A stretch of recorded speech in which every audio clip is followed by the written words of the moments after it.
Hey, video game lovers! I just wanted to give you something to watch from me just before Christmas. And for the longest time now, I've been playing NES games. And I thought it would be kind of fun for you guys to know what my top 10 NES games are.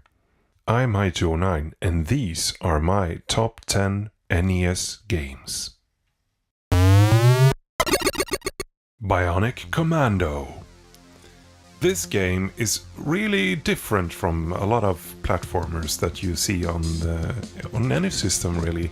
It's loosely based on an arcade game with the same name, and you play as Nathan Rad Spencer, one of the arguably coolest character names in a video game of this era. And while you can't jump in this game, you have this bionic arm that lets you move about almost freely in the level. It can be sort of arduous to get into the control, moving the bionic arm at first, but when you get the hang of it, no pun intended, it's really, really cool, smooth and fluid. And one of the other cool aspects of the game is that you have this overworld map where you can visit areas of the game, and it has almost sort of an adventure game aspect where you need certain items and certain areas to progress in the game. And well, great music, classic Capcom visuals, and a fantastic game.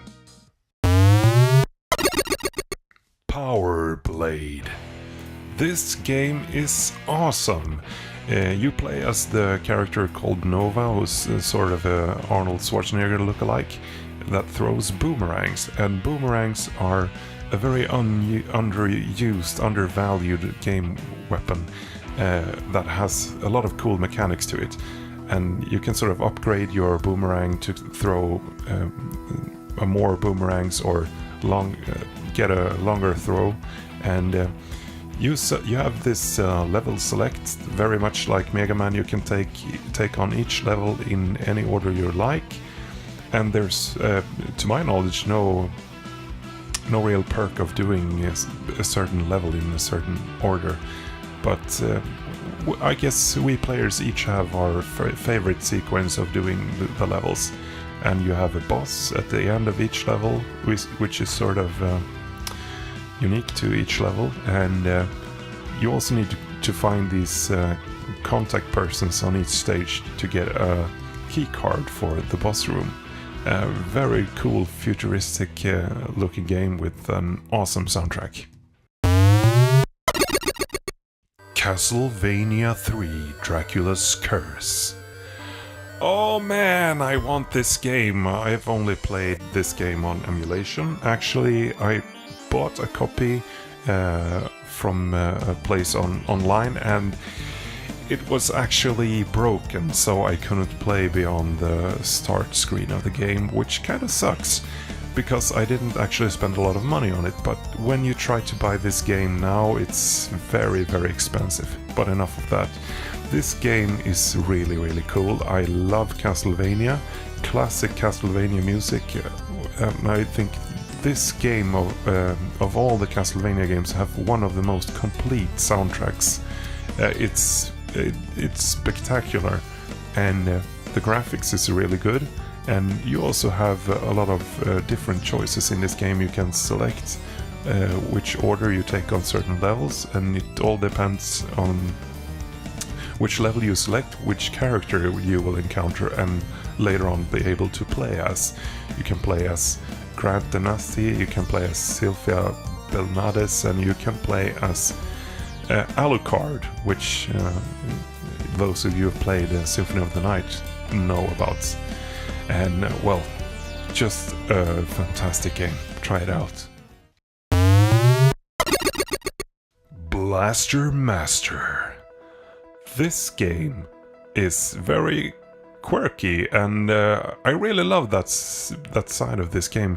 You play as this character Jason, who is following his frog down into the underground, where he finds this vehicle. It's sort of like this armored tank type of car thingy, which is awesome to have a platform game where you actually move about in a vehicle and not just a person jumping about. But you can actually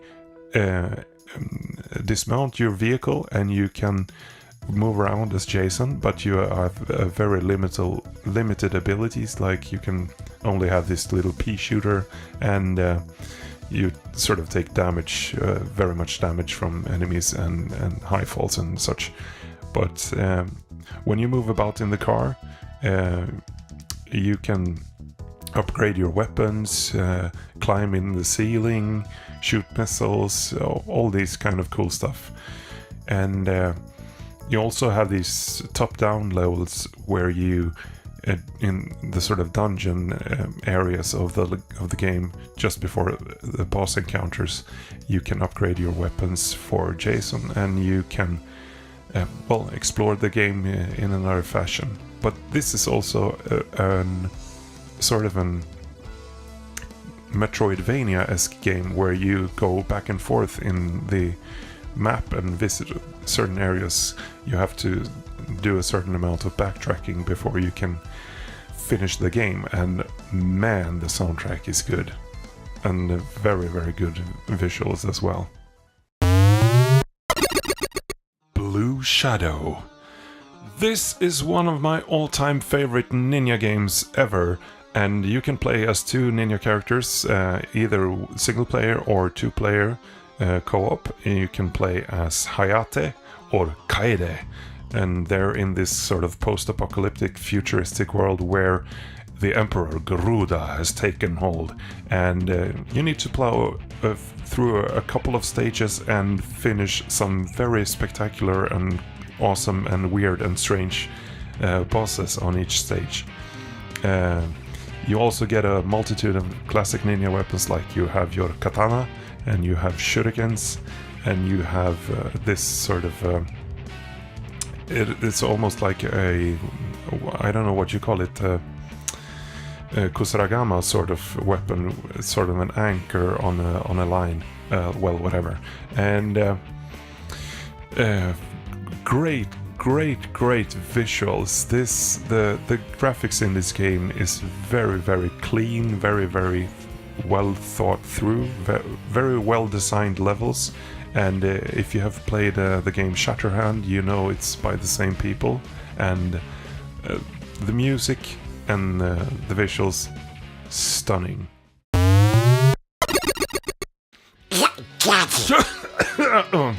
DuckTales. Okay, this is a classic. What do I need to say? Well, you play as Scrooge McDuck, the greediest duck. Oh, I mean the most adventurous duck in Duckburg, and he and his nephews are on this voyage to discover the greatest treasures. And you select your level very much Mega Man style, and you jump about on your cane, and you can do this kind of golf smash moves with your cane, and with the pogo jumps, you can jump on enemies, you can jump on hazards, stage hazards like spikes and stuff. And the music is classic Capcom. It's one of my all-time favorite Capcom soundtracks on the NES. And well, what else do I need to say? It's just classic Capcom Disney action. The best there is. Kabuki Quantum Fighter. This game is actually very obscure, and a lot of people haven't heard about it. And it's a game sort of in the vein of Ninja Gaiden, and maybe it's also a bit like Batman on NES. You play this character, Scott, who's inside a computer, sort of a Matrix-esque storyline here. A computer virus has infected the most advanced computer system in the world, and it's threatening to take control over the government's weapons and security systems and etc. And you get turned into a Kabuki actor kind of fighter thingy, and you have quantum abilities, so you can smash your enemies with your hair and shoot chips for some reason. This game has some wonderful, strange humor, and the enemies and bosses are really, really cool and strange. And something about this game that's I can't put my finger on it, but I'm very much drawn into this world in this game, and I love it. I'm Batman. What do you say? This is classic NES platforming game. You play as Batman. It's loosely and make that very loosely based on the Tim Burton movie from back in the 80s, where Michael Keaton played Batman and Jack Nicholson played the Joker. This game is very, very good. It's not actually too hard. It gets kind of the learning curve on the last few couple of stages and bosses are quite harsh, but it's manageable. And this is one of the games that I've beaten actually a couple of times, but the final boss is a nightmare actually. Great music, great platforming actions, very tight controls. What else do you need to know? Great game. Mega Man 2. This is my absolute favorite of the NES 8-bit Mega Man games. I mean, as much as I love Mega Man 3, there's just something about Mega Man 2 that is very, very attractive for me as a gamer. Maybe it is just because this was the first Mega Man game I played, or maybe it's just something else, I don't know. But one of the things that I really, really like about this game is the power-ups you get from these robot masters. Come on! Metal Man's Metal Blade is very overpowered, but it's so much fun plowing through the stages with ease when you acquire this item. And man, I could play this game pretty much every day and just enjoy the heck out of it. This is also a classic Capcom game with the classic Capcom sound, classic Capcom controls, classic Capcom visuals. And just sort of a side note here, I think when game designers that look to make some sort of 8-bit experience game-wise, you should really look at this game for reference when it comes to the use of colors. This game rules when it comes to the visuals and the use of color. The guys at Capcom back then really understood how to use colors effectively when you have a very limited palette. Awesome. Shadow Warriors, or as some of you know it, Ninja Gaiden! Hi! This is my favorite NES game of all time.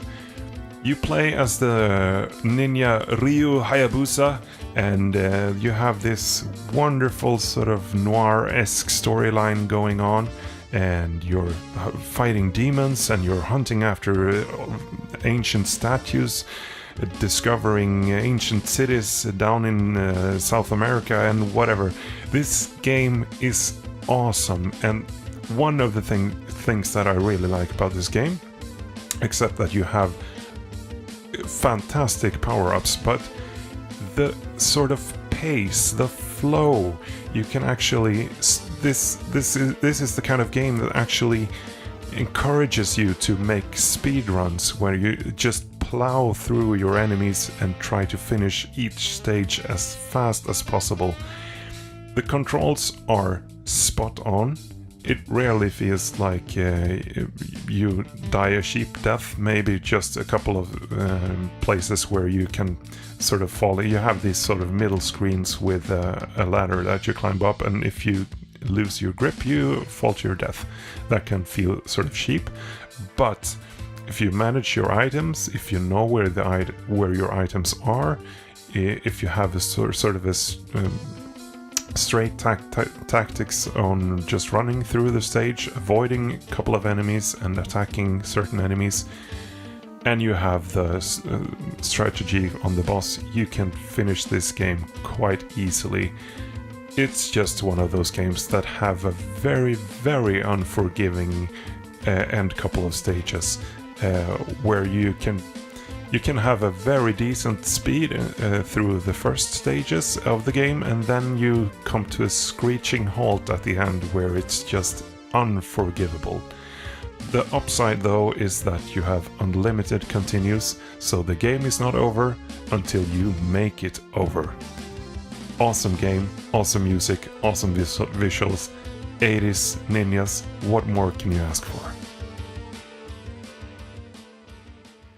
Okay, these are my top 10 NES games. Maybe you don't agree with me, and if you have other favorite games on this system, please write in the comments and explain to me why you love these other games that I haven't put on my list.